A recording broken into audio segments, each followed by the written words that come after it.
Hello dear friends, you are most welcome in your own YouTube channel MKLM mathematics classes. आज के इस video में class 8 आलोक Bharti math की exercise number 11.1 के question number 18 से solution करेंगे। इससे पिछले वाले वीडियोस में 17 तक सोल्यूशन कर चुके थे ना, अंडा वाला तक। ठीक है, तो 18 नंबर क्वेश्चन क्या कहता है कि किसी परीक्षा में कुल विद्यार्थियों की संख्या के 75.8% विद्यार्थियों ने हिंदी तथा 49.4% विद्यार्थियों ने संस्कृत विषय को चुना। ठीक है, इतना परसेंट विद्यार्थी क्या चुना? हिंदी। इतना परसेंट विद्यार्थी क्या चुना? संस्कृत। यदि विद्यार्थियों की कुल संख्या 2500 हो तो कितने विद्यार्थी अलग अलग हिंदी एवं संस्कृत को चुना?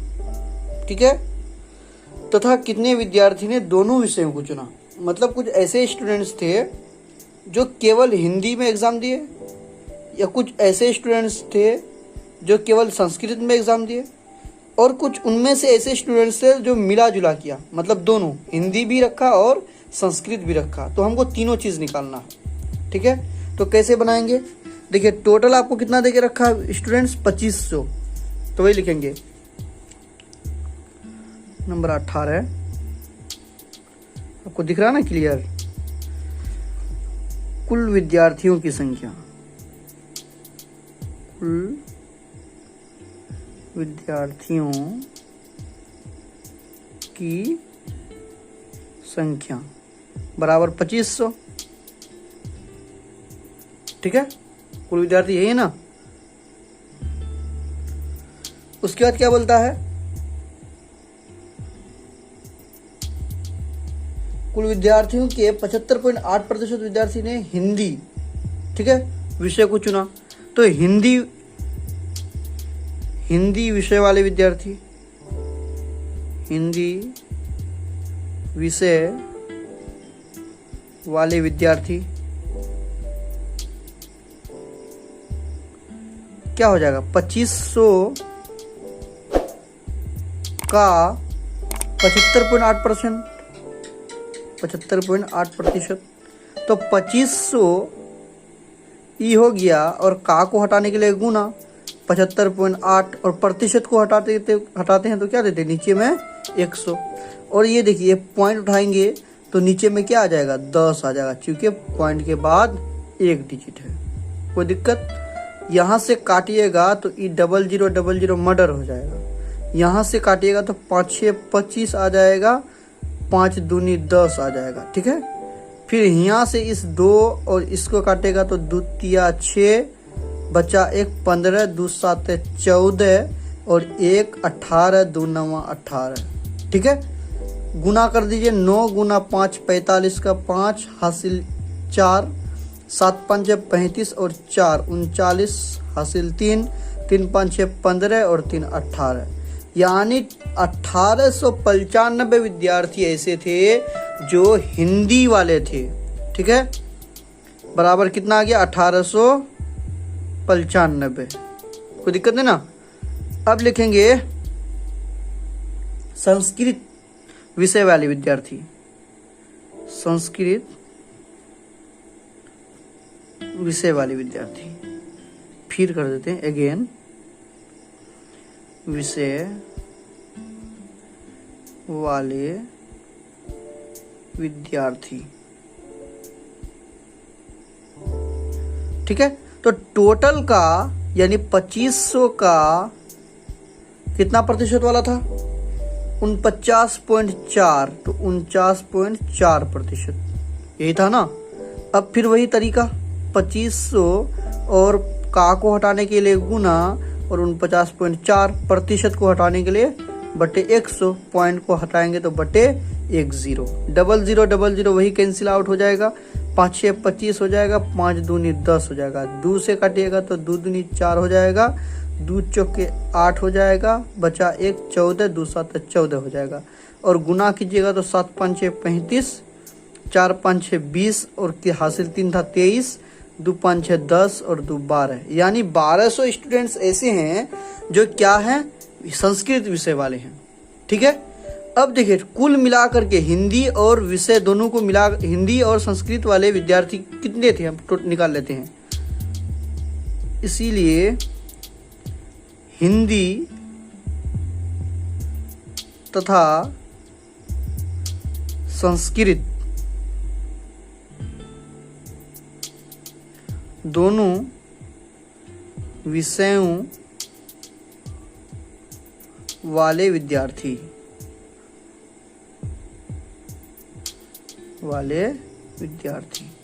तो क्या हो जाएगा, दोनों को जोड़ देना पड़ेगा। 1895 हिंदी वाला था और 1235 आपका क्या था, संस्कृत। जोड़िएगा तो 5 5 10 आ जाएगा, 9 3 12 हासिल 1 13 आ जाएगा, 8 2 10 और 11 आ जाएगा, 1 1 2 और 1 3 आ जाएगा।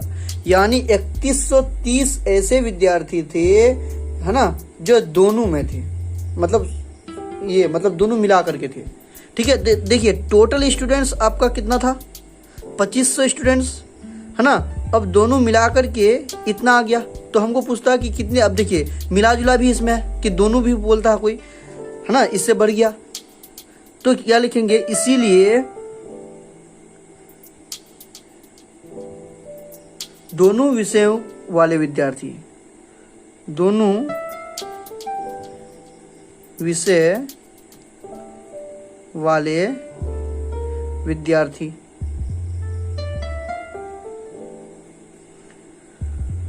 तो 2500 माइनस 3130 माइनस 2500, ठीक है, बराबर कितना आ जाएगा, 3100 में 2500 गया तो 600 और 30, तो 630 बच गया। यानी हम लिखेंगे अतः करके, अतः हिंदी विषय वाले विद्यार्थी, हिंदी विषय वाले विद्यार्थी बराबर 1895, ठीक है। संस्कृत विषय वाले विद्यार्थी, संस्कृत विषय वाले विद्यार्थी बराबर 1235 तथा दोनों विषयों वाले विद्यार्थी, दोनों विषयों वाले विद्यार्थी तो कितना, 630। यही आपका आंसर हो गया। समझ में आया ना, एक बार देख लीजिए, मिला लीजिए, कहीं भ्रम ना रह जाए आपका। तो 1895 विद्यार्थी ने हिंदी, 1235 विद्यार्थी ने संस्कृत तथा 630 विद्यार्थियों ने दोनों विषयों को चुना। ठीक है, अब इस भाषा को भी लिख सकते हैं। ठीक है, अब आगे वाला क्वेश्चन चुन लेते हैं, देख लेते हैं। क्वेश्चन नंबर 18 तो हो गया। 19 नंबर, किसी वस्तु के मूल्य में पहले 10% तथा फिर 15% की वृद्धि होती है। ठीक है, कोई सामान है जिसका दाम बढ़ते रहता है। ठीक है, जैसे अभी पेट्रोल को ले लीजिए, कौन सी बड़ी बात है, एग्जाम्पल आपके सामने है ना। तो किसी वस्तु के मूल्य में 10% की वृद्धि, फिर बाद में क्या हो गया कि उसमें 15% की वृद्धि होती है ना। पहले 10% वृद्धि हुआ, फिर उसका क्या कितना प्रतिशत, 15% वृद्धि हुआ। इस प्रकार वस्तु के मूल्य में कुल कितने प्रतिशत की वृद्धि हुई। तो आपका खोपड़ी में चल रहा होगा कि 10% पहले हुआ, 15% बाद में, टोटल 25% तो हो गया। तो ऐसा सोचना बिल्कुल गलत है, क्योंकि 10% पहले हुआ, फिर 10% का 15%, ठीक है, यानी उसमें ज़्यादा होगा थोड़ा सा। तो कैसे बनाएंगे इसको भी देख लेते हैं। ये आपका तो पेज भर गया, अदर पेज में है कपाल। हाँ, देखिए कैसे बनाते हैं। क्वेश्चन आपने पढ़ लिया ना, आपके सामने इधर रखा हुआ है, ठीक है, आप देख सकते हैं। तो क्या लिखेंगे, हम मान लेते हैं कि उस वस्तु का मूल्य कितना था, 100 रुपया था। इससे क्या हुआ कि क्वेश्चन इजी बनेगा, है ना। एक्स भी हम मान सकते हैं, कोई वेरिएबल मान सकते हैं, लेकिन अगर चूंकि प्रतिशत तो 100 में निकलता है, तो इससे मेरा क्या हो जाएगा, सॉल्यूशन करना आसान हो जाएगा। तो लिखेंगे, माना कि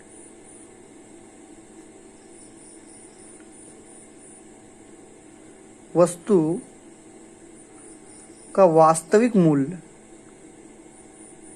या सिर्फ मूल्य लिख सकता है, वास्तविक मूल्य 100 रुपया था। 100 रुपया था। ठीक है, तो 10% वृद्धि हुआ, तो लिखेंगे 10% वृद्धि होने पर, 10% वृद्धि होने पर, तो 10% वृद्धि होने पर कितना हो जाएगा 100। ठीक है, पहले था इसमें 10% वृद्धि हुआ तो 100 का 10%, है ना, 100 का 10%। तो 100 का 10% मतलब क्या होता है 10 रुपया, यानी 100 प्लस 100 गुना 10 और प्रतिशत को हटाने के लिए बटे में 100, 100 कैंसिल हो जाएगा, 100 प्लस 10 110, यानी 10% वृद्धि होने पर उस वस्तु का दाम कितना हो गया 110 रुपया।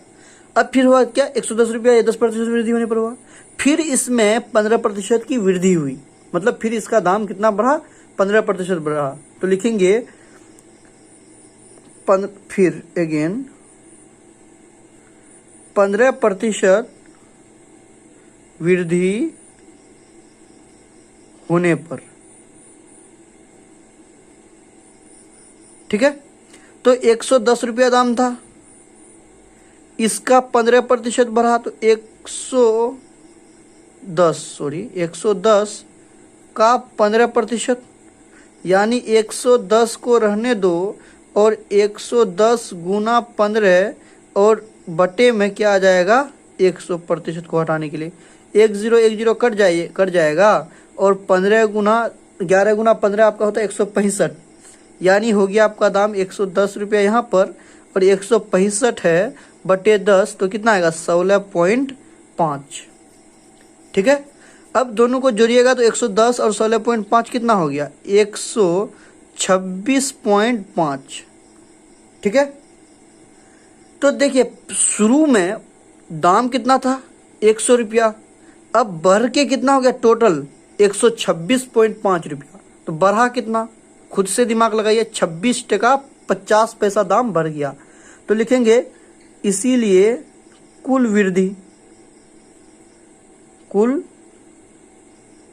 वृद्धि तो 126 टका 50 पैसा माइनस 100 तो बराबर 26 रुपया 50 पैसा वृद्धि हुआ। अब इसको अगर प्रतिशत में बदलेंगे तो क्या हो जाएगा आप बताइए खुद, 26 टका 50 पैसा होगा और 100 रुपया का प्रतिशत निकाल रहे हैं तो बटे में 100 होगा, और प्रतिशत ला रहे हैं इसीलिए 100 से गुना होगा और प्रतिशत का साइन होगा। कोई टेंशन तो नहीं ना, ये 0000 कट गया, यानी 26 रुपया 50 पैसा, यानी कहने का मतलब ये कि 26.5% की वृद्धि हुई। कोई टेंशन, एक बार मिला लीजिए, हाँ 26.5%। ठीक है, कोई दिक्कत नहीं। चलिए अब आगे वाला क्वेश्चन देख लेते हैं, क्वेश्चन नंबर 20।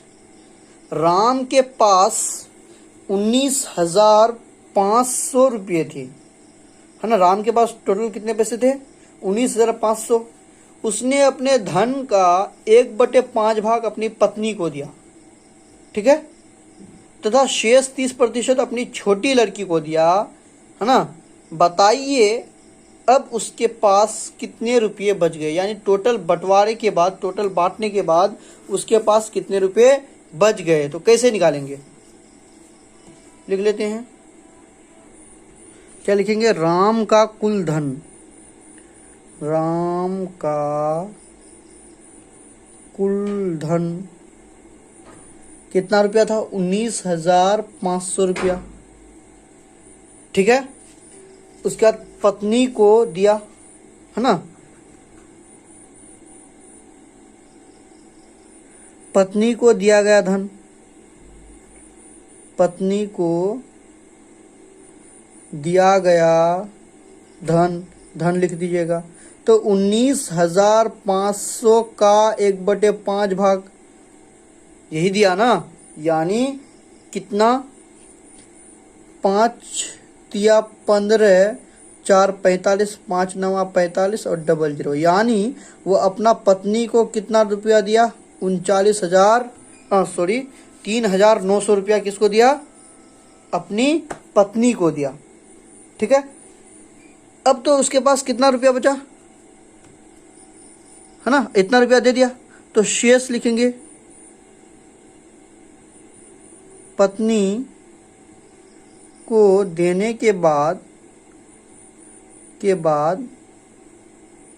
शेष धन कितना हो जाएगा, 19,500 में से 3,900 रुपया अपनी पत्नी को दे दिया, यानी उसके पास 00, 15 में 9 गया 6 और 8 में 3 गया 5, ठीक है 1, यानी उसके पास बचा 15,600 रुपया। ठीक है, फिर क्या बोलता है कि इस 15,600 में से शेष का 30% अपनी छोटी लड़की को दिया। ठीक है, तो लिखेंगे छोटी लड़की को दिया गया धन। अब छोटी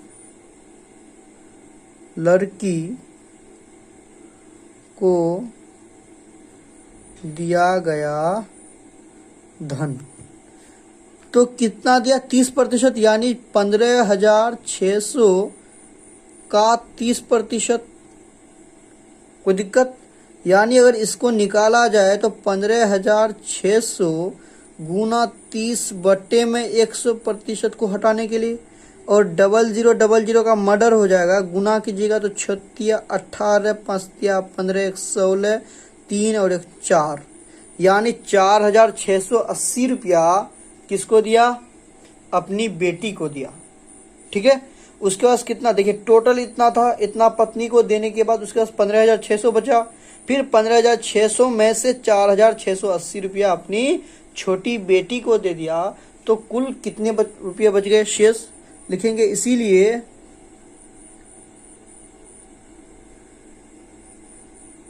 राम के पास बचे शेष धन, तो उसके पास 15,600 रुपया था पत्नी को देने के बाद, उसमें से 4,680 रुपया अपनी बेटी को दे दिया। तो यहाँ पर घटा लीजिए, 10 में से 8 गया 2, यहाँ पर बचा 5, 15 में से 6 गया 9, यहाँ पर 4 में से 4 गया 0 और 1, ये आएगा ना, यानी 10,920 रुपया उसके पास बच गया। एक बार चेक कर लेते हैं क्या है। ठीक है, 10,920 रुपया उसके पास बच गया, यही हो गया आपका आंसर। ठीक है, तो आज तक के लिए बस इतना ही, फिर मिलते हैं नेक्स्ट में।